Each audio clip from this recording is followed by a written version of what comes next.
projet TEMAS a pour objectif d'observer par différents moyens les aérosols qui sont émis sur un site industriel, donc là en l'occurrence une raffinerie, et essayer de voir comment l'ensemble de ces mesures permet d'aider à la compréhension des mécanismes de transformation et de transport des aérosols et essayer de voir s'il est possible de modéliser dans le but de faire de la prévision de la qualité de l'air.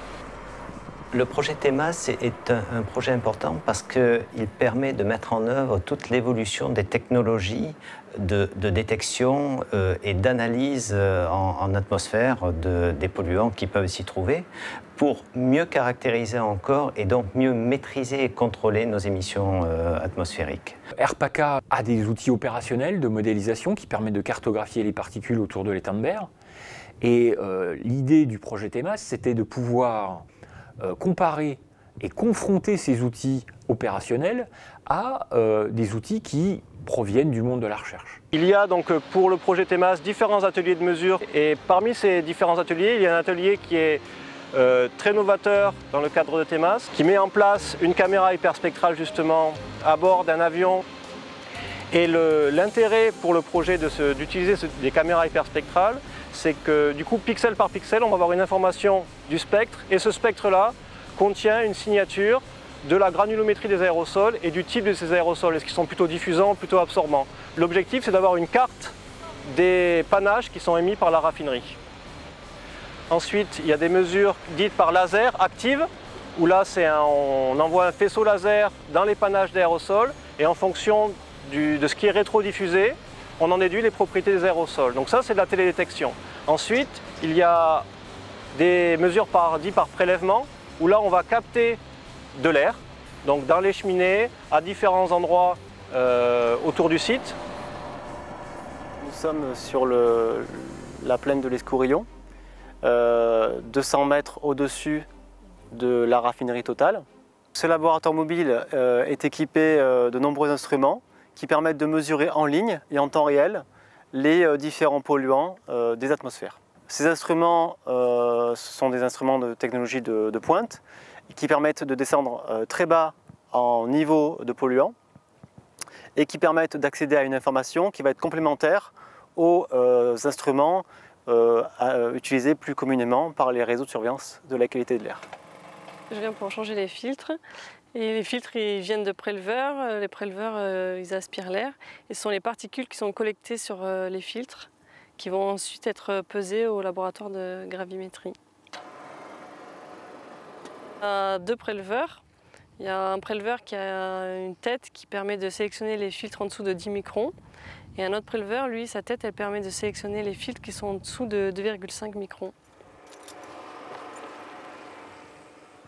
Dans cet échantillon d'air, des aérosols vont être récupérés et on va ensuite les analyser en laboratoire pour comprendre de quelle famille ils proviennent et essayer de voir si on arrive à avoir une signature des aérosols de la raffinerie en termes d'espèces chimiques.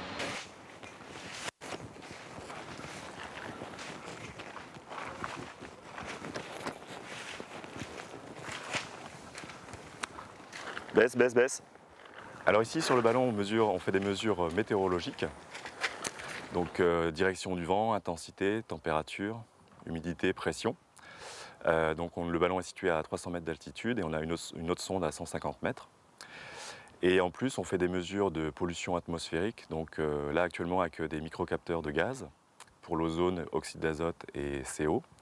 Et on a également un capteur de particules pour mesurer la taille des particules et avoir une idée de leur type. L'idée, c'est d'être sous le vent de la raffinerie Total, un petit peu à distance, et de voir comment le panache se dilue dans l'atmosphère et d'arriver à trouver des traceurs de ce panache sur une distance un peu plus grande et de caractériser en fait cette pollution locale. Là, on est parfait parce qu'on a un vent de secteur nord, donc on est vraiment sous le vent de la raffinerie, avec peu de vent, donc pas trop de dilution de la pollution. Et du coup, on devrait voir des choses intéressantes aujourd'hui.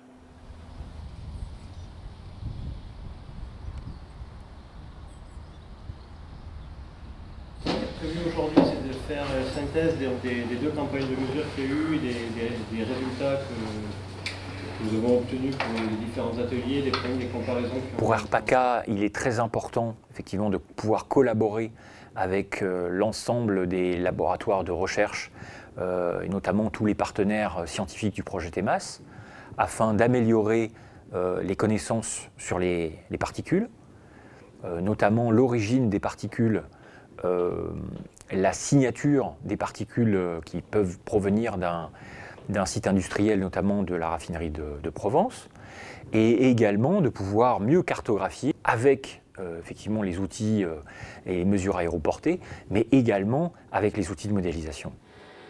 L'ensemble des mesures que nous avons effectuées, nous les avons ensuite transmises aux modélisateurs qui les ont utilisées pour évaluer les performances de leur modèle et pour voir s'ils arrivaient à bien reproduire ce que l'on avait mesuré sur le terrain. Le but, c'était d'utiliser toutes les mesures qui ont été faites sur le site pour paramétriser le modèle en entrée. Et après, à l'issue de la modélisation, comparer et voir avec quelle performance on est capable de reproduire la pollution locale à l'échelle du département et la pollution qui est due au site industriel en fonctionnement. Et un autre but, c'était aussi d'améliorer le modèle à partir de ces mesures, notamment pour représenter les particules qui sont les plus nocives pour la santé. On a pu arriver à mesurer les particules au niveau des émissaires, à mesurer ces particules lorsqu'elles retombaient au sol à l'intérieur de la raffinerie et dans un environnement assez proche de quelques kilomètres. On a pu du coup mettre en cohérence ces différentes mesures, montrer l'impact du vent, arriver à dissocier l'impact de la raffinerie des sources de fond des autres sites industriels, voire de l'impact routier. On a réussi à reproduire par la simulation ce que l'on a observé sur le terrain. On est très content effectivement des résultats obtenus et l'occasion d'avoir simultanément sur un site des campagnes d'observation et de pouvoir se comparer avec nos outils développés dans le cadre de ce projet ont apporté quelque chose qui est certainement utile pour l'avenir.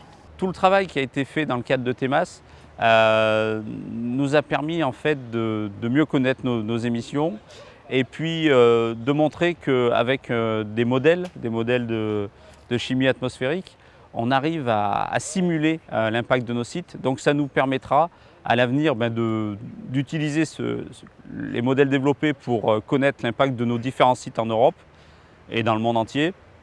Et puis aussi à terme peut-être d'envisager de faire de la prévision de nos impacts pour évaluer le risque de pollution. On s'aperçoit que le projet TEMAS a permis d'améliorer la modélisation de ces particules fines notamment, et surtout permet d'améliorer la modélisation du nombre de particules. Et ça c'est très important parce que les outils du CEREA ont permis de montrer qu'ils arrivaient à reproduire la réalité du nombre de particules qui ont été mesurées notamment par la plateforme Massalia et avec une bonne cohérence. Et donc ça ouvre des champs d'investigation pour le futur, pour ARPACA, pour pouvoir mieux prévoir les pics de particules autour des sites industriels dans la région PACA. En d'autres termes, cette méthodologie peut être transposable à d'autres sites industriels.